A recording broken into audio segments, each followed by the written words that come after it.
Hello, my name is Ellen, and I'm one of the department librarians at LSE. This short presentation looks at what citing and referencing are and why you should use them. The presentation is part of a series on citing and referencing, but each video can be watched independently, and they can be viewed in any order. I'll begin by defining citing and referencing, as these words are sometimes used interchangeably, but they do have distinct meanings.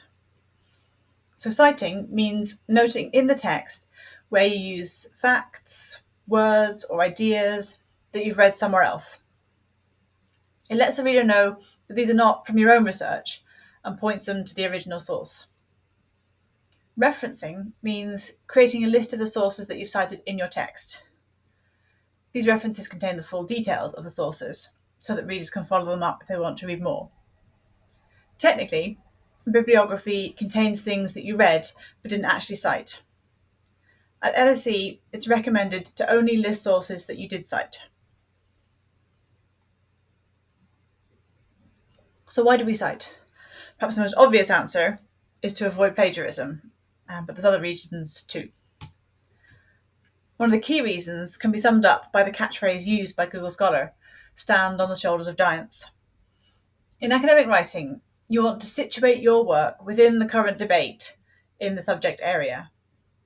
You want to show that you've read widely, gathered relevant sources, and critically assess them to inform and back up your own ideas. Citing also demonstrates your ability to use information ethically, differentiating between your own ideas and the evidence of other authors that you're using to back them up. The reference allows the reader to find your sources so they can read them themselves.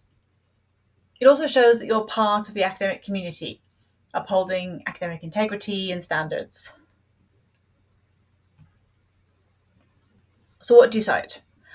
You need to cite whenever you refer to someone else's work, whether that's using facts and figures, or their ideas or theory, and be it direct quote or written in your own words.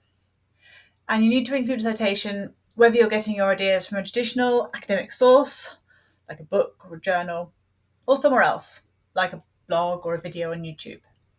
Basically, anytime you're using someone else's work, wherever you came across it.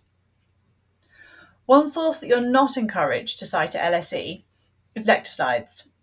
If you can find the ideas elsewhere, in a textbook or one of your readings for your course, it would be better to cite that rather than the lecture. Thanks for watching this video.